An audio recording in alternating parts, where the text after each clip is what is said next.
Hello fellow unicorns, welcome to another video, and before we begin I just wanted to remind you guys to hop on my Patreon page to check out the latest study sets. This time we have study sets number 2, small and big, with the theme of Anthro, and this is a limited time offer, so make sure you download them before they expire. And let's begin with today's video, where we will be talking about designing original characters. Some will be Anthro, some will be more human, and of course if you're interested in my tools, supplies, and the program I'm using, I will be listing them all in the description down below. And of course I am using Paint Tool Site, which is my preferred program for digital painting, and I will be definitely talking to you guys about the concept of creating original characters, that it's not, I don't know, rocket science, it's nothing to be scared of, and that the most of the stories and the characters that you guys love, that you guys have grown up with, are actually original characters.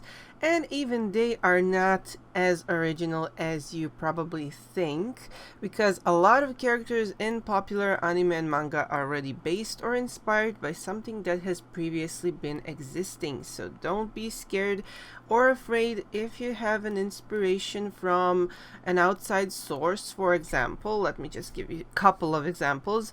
Dragon Ball characters, they are all inspired by the ancient legend of Sayuki, which is like roughly translated to road to west, or travel to the west, something like that. I know how it goes in my language, so English is not always the best for me, but as you know, these colors of the characters, Goku, Vegeta, you know which colors they have on their clothes, right? So Goku has orange clothes, Vegeta has blue clothes and black hair, and imagine that the same color pattern is seen on another set of super famous characters, and those are Naruto and Sasuke from the Naruto series.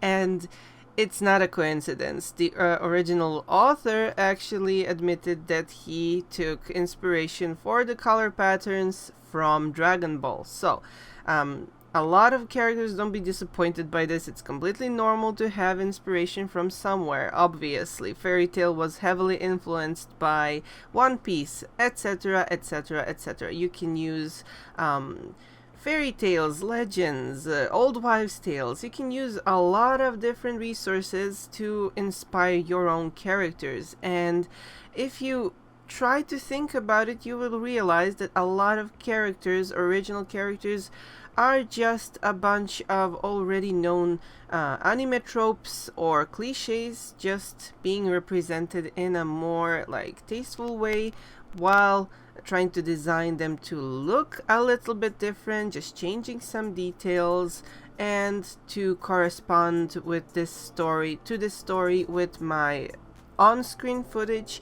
For example, when you put a maid outfit on a character, it's an already seen trope. It's like you can definitely count how many times you have seen a maid outfit in a famous anime, and then realize that it's actually a very common thing. It's a trope, it's a cliche, but it's a loved cliche, and it's nothing, there's nothing wrong with it. So you can always dress up your characters any way you like, and even give your characters a story connected to that outfit. Speaking of which, I wanted to draw out a unicorn onesie, because this is a unicorn channel, on one of my characters, and as you can see, we did stuff in layers for these characters, and it's not just for nothing. Actually, when you draw your own artwork, make sure to draw out the body before you draw out the clothes. It's very important, because if you draw clothes before you draw the body, you tend to make the waistline slim, tend to make the clothing shape and everything look pretty as clothes. But the problem is, clothes can look pretty on a plastic doll or on a coat hanger or something like that, but that doesn't mean that our bodies are shaped like a coat hanger. Our bodies have their own like thickness and inner workings, organs, you know, stuff like that that makes us alive. And people are usually afraid to draw out clothes on characters because they think it will make their characters look fat, but that's not true. But on that side note, I will definitely be making a lot of clothing tutorials after I do some basic tutorials this week for faces and facial and general anatomy. So when I'm done with that, you guys will be having a lot more tutorials on clothing, clothing styles, clothing periods, fantasy clothing, and everything related. So I'm listening to you guys. Leave a comment down below, click a like, and I will definitely put your suggestions in a little list and use that list to make another form of content just for you guys, specially made, customized tutorials. So let's get back to the story.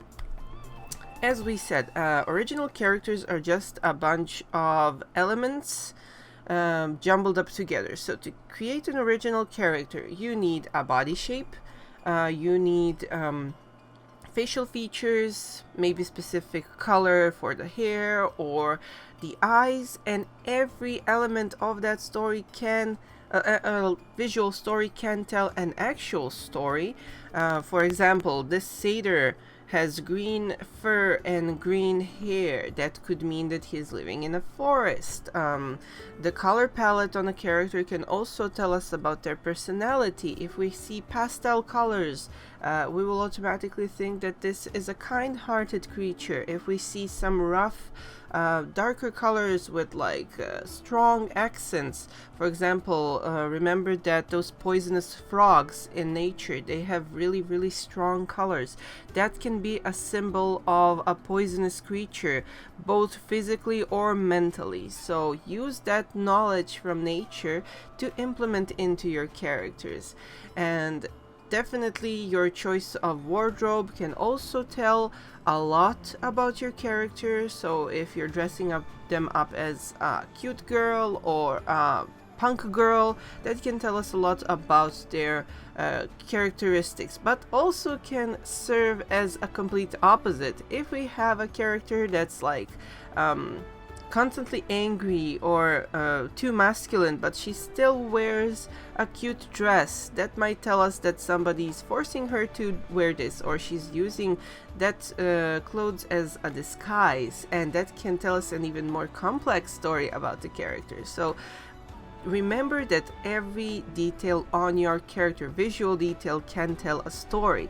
If it's a tattoo, if it's some sort of a marking on them, if it's the shape of their hair, if it's an accessory, everything can definitely, and also you guys, I'm doing all of these drawings and study packs live on stream on Twitch. Make sure to follow me on Twitch, and you can guys even give the names to my original characters while on live streams. So that's one feature I definitely included in my Twitch streams. But let's get back to this process of creating original characters. So your original character is supposed to start off as a blank canvas. You don't even have to have a story before you start drawing them. You don't even have to have like this complicated origin story. You can just design your character and then let the story flow by itself.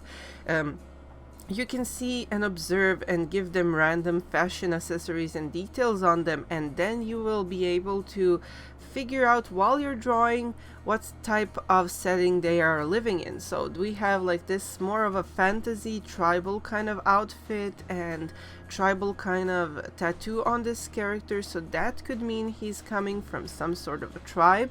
But if we add more modern details, we will definitely be making his tribe into some sort of a cyber tribe. For the little character, I designed a typical school outfit, so that's a common trope in anime, with pumpkin pants, because pumpkin pants are usually cute for like precious little moe characters. And as you can see, I have tried to implement every type of body into this set of characters.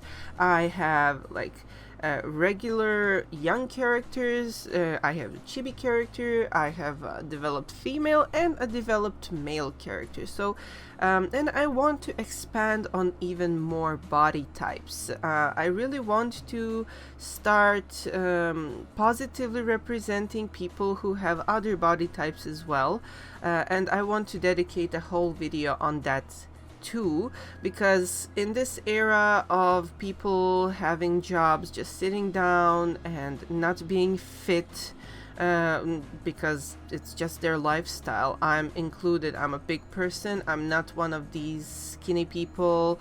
My body type is different, and it doesn't make me a bad person. I consider myself a very good person, actually. So what I want to say is I want to positively represent people who are big, who are voluptuous, who are skinny, who have different features like wider hips or smaller hips, or just different shapes overall, which do not determine the personality. There is so many beautiful personalities out there and so many beautiful body types, and I will definitely get to representing them all in due time. For now, I'm just using the regular body tropes in anime to just do a set of generic-ish characters. When I decide to do more original characters, then I will experiment even more. But let's get back to this hunky guy. He was inspired by a snow fox, and well, something between a snow fox and a white wolf, I guess, and I wanted to make him into this sort of a guard character, like a warrior, royal guard, royal palace guard character with red eyes, since he's like kind of albino, with some black tipped ears and